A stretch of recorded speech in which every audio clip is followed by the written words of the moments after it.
야간 개장! 자, 네, 여러분들 보셨나요? 2050포인트를 찍고 찍고 그냥 훅 빠지는 거. 1980포인트까지. 그러니까. 문제는 종목들도 같이 빠졌다는 거. 하지만 나비엔. 네, 그렇죠. 하지만 지수에 대해서는 아마 ETF 하시는 분들은 많은 도움이 되지 않았을까. 그러게. 아니 생각했을 때 진짜 물론 조금 더 올라가기는 약간의 변동이 있긴 있었는데 2050포인트 계속 종가로는 계속 거의 못 넘겼죠. 못 넘기고 계속 이렇게 지지부진하다가 한 방에 팍 떨어졌어가지고 조정장에서 아마 이제 그 저점도 제가 맞출 수 있지 않을까라는. 그 저점은 어떻게? 그걸 이제 거의 방송 말미에 말미에. 네. 끝까지 봐야겠네요. 기대해 주십시오. 네. 그리고 이제 11월달 우리 이제 어쨌든 지수 좋지만 종목에 대한 부분을 좀 많이 언급해 주셨는데 어떻게 10월달 그리고 11월달에 대한 부분은 좀 만족을 하셨나요? 일단 지수는 그 심트라다무스한테 물어봐야 될 것 같고 종목은 이건희 차장님한테 물어보면 될 것 같고. 그 노트 필기 하시는 건가요? 뭐 적을까? 녹화 되니까 유튜브에서 확인하면 될 것 같아요. 알겠습니다. 그럼 종목에 대한 부분. 종목은 뭐 이건희 차장님 하면 한미약품이지. 한미약품. 오랫동안 끌고 왔던. 올해 우리 야간 개장 맨 처음 했을 때부터 한미약품, 바이로메드 막 한창 바이오 관련해가지고 주사를 많이 놔주셨었는데 그 일단 결실이 확 뛰어나가지고. 기억나는 게 바이오 업종 중에 사실 중심, 그다음에 경쟁력 관련된 부분은 한미약품밖에 없다라는 걸 강조해 주는 게 다 기억이 나더라고요. 아직도 그 말은 유효하신가요? 그렇죠. 일단은 뭐 고객들한테 이제 물려 있거나 뭐 나중에 따라오신 분들한테 얘기했던 거는 이게 망가지면 우리나라 바이오 산업 전체가 망가지는 겁니다라고 얘기했거든요. 결국에는 한미약품이 결국에는 큰 거를 뭐 두 개를 터뜨려 줘서 지금 뭐 이제 가 있지만 앞으로는 이제 한미약품이 물론 이런 라이센스 아웃 관련된 얘기도 있겠지만 좀 더 지나면 이제 실적 부분으로 이제 증명을 할 수 있는 그런 어차피 지금 계약 수출한 뭐 기술 수출하는 그런 약들이 뭐 3년에서 5년 정도 기다려야지 이제 상용화가 되는 과정이기 때문에 그 과정에 이제 마일스톤 들어오고 이런 것들 실제로 이제 상용화가 되면 이제 또 더 큰 대박이 날 수 있는 그건 뭐 제약계 삼성전자 뭐 이런 중심이 되지 않겠나. 거의 뭐 지금 시가총액도 한 20조 가까이 됐죠. 한미 사이언스랑 이제 합치면, 합치면 그 정도 되죠. 20조가 조금 넘은 걸로 알고 있습니다. 근데 한미약품 궁금한 게 이제 계속 추천해 주셨잖아요. 사실 5조 원, 1조 원 이런 대규모 수출 계약이 나올 거를 어느 정도 그 분석을 통해서 알고 계셨나요? 예전에 이제 여기서도 한번 얘기한 것 같은데 당뇨 관련돼서 이슈가 있을 거다라고 말씀을 드렸었고 그게 이제 보통 시장에서는 이제 2조에서 3조 정도를 예상을 했는데 뭐 어떻게 딜이 되게 잘 됐는지 뭐 4조 8천억 가까이로 이제 그 계약이 성사가 된 거고 그 뒤로 이제 또 비만 관련돼서 또 이제 1조짜리가 더 나온 거니까 한 도합 한 6조 가까이 이제 나온 그런 상황인데 예상보다는 굉장히 크게 나온 거죠. 그때 얘기했을 때가 당뇨 그 발표 나오면 한 80만 원 정도 얘기했었는데 진짜 딱 80만 원 정도 좀 넘어갔죠. 한 90몇만 원 정도까지 갔다가 이제 좀 조정을 받았는데 87만 원까지. 87만 원까지였네. 그리고 종목을 되게 요새 이제 시장에서 좀 핫한 종목군들을 정말 잘 얘기를 많이 해주시는 게 지난주에 우리가 이제 얘기했던 게 중국인들이 닭고기를 먹기 시작했어요. 할인 마리코. 쥐?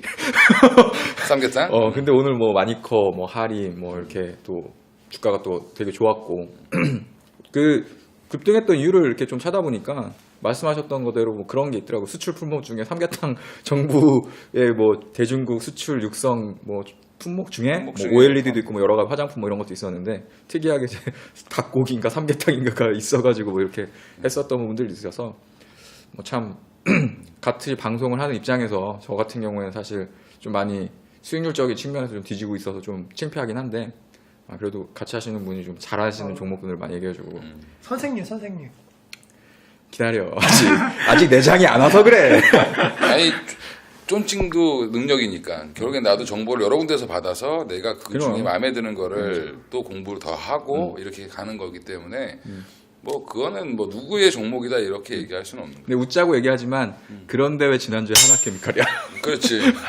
하나케미칼은 내년을 보고 이제 내년을 보고 한 3개월만 내년이라고 해봐야 뭐 한 두세 달밖에 안 남았으니까 뭐 한미약품도 3개월의 인고의 시간이 있었던 것처럼 또 뭐 하나케미칼도 그런 시간이 지나면 뭐 빠질 때마다 모아도 전혀 뭐 손색이 없는 회사지 않겠나. 사실 그런 부분들이 있더라고요. 그러니까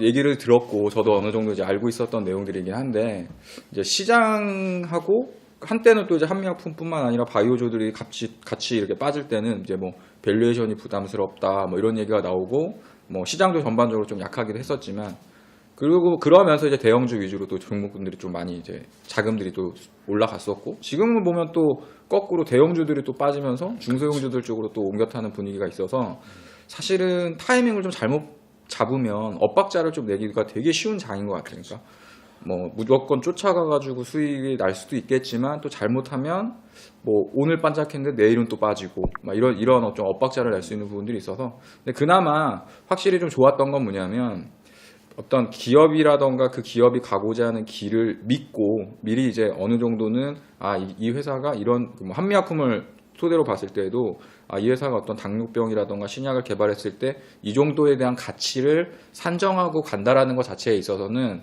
뭐 나도 이제 가치적인 측면이나 실적을 되게 중요하게 보지만 또 상대적으로 내가 생각하지 않았던 가치, 미래에 대한 가치를 또 선반영시켜가지고 주가가 올라갈 수 있다는 부분에서 나는 정말 좀 잘 보셨던 것 같다라는 생각이 들고 뭐 또 신베토 같은 경우도 물론 뭐 지수도 마찬가지로 2050포인트에서 뭐 더 갈 수도 있고 뭐 떨어질 수도 있고 더 못 갈 수도 있지만 어찌됐든 중요한 맥점 구간에서 또 시장이 또 많이 조정을 받았기 때문에 그 부분에 대해서도 나는 되게 좋게 생각하고 있어요. 그래서 심 대표한테는 또 물어보고 싶은 게 이번에 이제 어찌됐든 뭐 장이 2,000포인트 밑으로 내려왔다가 오늘 종가상으로 한 2,000포인트 수준에서 이제 마감을 했는데 11월 달에 대해서는 어떻게 보냐? 어떻게 보고 계신지 예, 이제 적을게요. 예.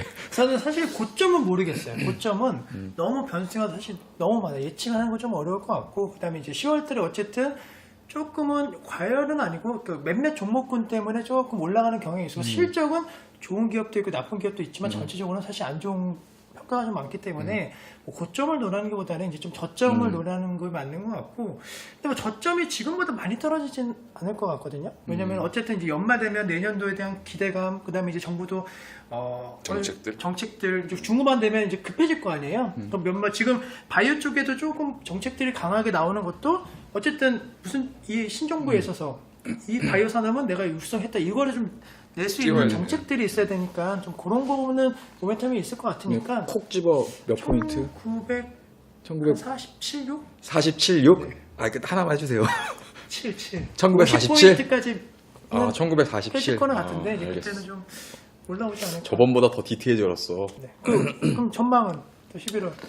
일단은 기본적으로는 이제 박스권의 흐름인 것 같고 지금 이제 계속 올해 한 해를 이제 전체적으로 내가 잘 나가다가 그 다음서부터 사실 좀 이렇게 힘들게 좀 이렇게 했던 것들이 왜 그런 원인이 발생을 했냐고 보다 보니까 4월달, 6월달, 그다음에 9월달, 또 10월달에도 잠깐 있었지만 이제 미국의 가장 큰 금리 인상에 대한 뭐 시점이랄까 뭐 이런 것들에 대한 그 예상들이 많았었는데 그것들이 이제 다 계속해가지고 틀렸던 거죠. 근데 시장은 언제 시점에 금리 인상을 하겠다 그러면 미리 선병을 해서 그 시점이 가까워지면 가까워질수록 주식이 이제 빠졌었고 근데 그게 만약에 이제 금리 인상을 했을 때와 안 했을 때에 대한 어떤 시장의 내부적인 성질이 바뀔 수가 있었었는데 그것들이 이제 바뀌지 않고 계속해가지고 지금까지 오다 보니까 이제 그런 흐름들이 있었고 또 하나는 이제 종목들에 대한 어떤 성질 자체가 과거에는 우리가 성장주라고 하는 것들이 실적이 진짜 눈에 띄게 좋아지면서 올라오는 성장을 보였다라고 한다면 지금은 아직은 실적이 안 나오는데 저 미래에 있는 그 실적을 지금 땡겨서 오고 있는 상황이 되다 보니까 그게 이제 과거의 어떤 실적주에 대한 개념들하고 지금의 어떤 뭐 실적 성장형 섹터에서 가는 종목들하고는 약간의 성격이 좀 달랐던 부분들이 있었던 것 같아요. 그래서 참 그 부분이 어떻게 보면 이건희 차장님이 잘 짚어줬고 그런 섹터를 좀 잘 잡아주셨던 게 뭐 지금 당장에 뭐 실적이 뒷받침되고 뭐 다음 분기 때 실적이 이만큼 좋아집니다 이렇게 가시적인 성과보다는 향후 어떤 미래에 대한 먹거리 상황이라던가 이런 부분들이 주가에 녹일 수 있는 종목들 이런 것들이 이제 좀 많이 가다 보니까 어떻게 보면 뭐 핑계일 수도 있겠지만 나하고는 성질이 약간은 다른 성장형 뭐 가치형 뭐 이런 부분들로 있어가지고 했었던 것 같아서 근데 지금은 이제 어찌됐든 뭐 올해 뭐 얼마 안 남았기 때문에 뭐 지금 미국에서도 올해 뭐 금리 인상을 하고 넘어갈 것이다라는 얘기들이 조금 더 가시화되고 있고 근데 지난번에 이제 8월달, 9월달에 넘어왔을 때 어떤 하락하고 지금의 상황은 좀 달라진 게 뭐냐면 일단 한번 먼저 학습 효과처럼 주가를 한번 빠졌었고 그때 연기를 하다 보니까 다시 주가가 제자리로 돌아왔었던 흐름들이 있었기 때문에 아마 12월 달에 나는 한다라는 생각이 좀 강해지고 있어요. 그래서 하게 되고 그리고 대신에 충격은 상당히 미미한 그리고 그 전에 오는 충격도 이미 어떻게 보면은 한번 펀치를 한번 맞았기 때문에 내성이 어느 정도 생겨서 심 대표님이 얘기했던 것처럼 1950 정도까지는 저는 모르겠는데 어찌됐든 2000포인트를 크게 막 밑으로 더 내려가진 않지 않을까 이렇게 보고 있습니다. 그럼 질문이 이제 어쨌든 올라갔다 빠졌잖아요. 네. 중소형주냐 대형주냐 딱 둘 중에 하나. 일단은 똑같은데 그 장기적으로 보면 중소형주에 대한 수익률은 당연히 높을 거고 11월 달만. 11월 달만 본다라고 하면 압축. 그래도 중소형주가 조금 유리하겠죠. 중소형주. 차장님 생각은?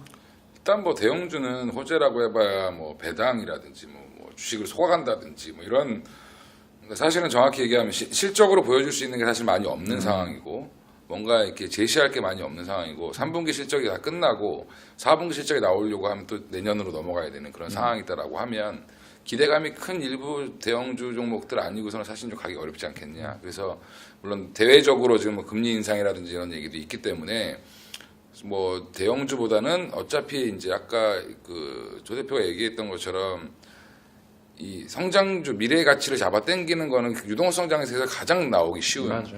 그럼 결국엔 전 세계가 유동성 장세로 움직인다라고 봤을 때는 우리나라에도 지금 돈이 많이 풀려 있는 상황이고 그러면 그 돈들이 어디로 갈 거냐라고 봤을 때는 여전히 중소형주에 좀 포커스가 맞춰지지 않겠나라고 보고 있고 뭐 지금 한미약품으로 촉발된 이런 것들 때문에 약간 일부 바이오 섹터들이나 이런 것들 뭐 신약 관련된 것들 한미약품과 되게 비슷한 구조를 갖고 있는 회사들 이런 회사들은 또 한 번 주목을 받는 그런 시장이 그래서 예전에도 말씀드렸던 것처럼 제약바이오에서도 차별화가 이루어질 거다. 근데 지금 이번 시장이 완전 지금 뭐 이번 달에 차별화를 그렇죠. 보여주고 차별화 있는 완벽하게 보여주고 있는 상황이다라고 봤을 때는 이제 이쪽도 정리가 돼서 2차 랠리를 준비하는 상황이 되지 않겠나 이번 달 11월 달이. 이제 중소형주 중에서도 여전히 뭐 제약이라던가 이제 바이오와 관련된 이런 쪽의 섹터가 그렇죠. 뭐 뭐 전기차라든지 뭐 이런 확실히 어떤 섹터들. 이슈는 아직 뭐 한미약품을 토대로 해서 살아있기 그치. 때문에 그쪽이 아무래도 핫하긴 할 텐데 이제 방송을 보시는 입장에서는 그럼 어떤 게 과연 뭐 제2, 제3의 한미약품처럼 실체가 있는 회사가 될 것이냐 그건 좀 그런 부분들이 좀 중요하죠. 말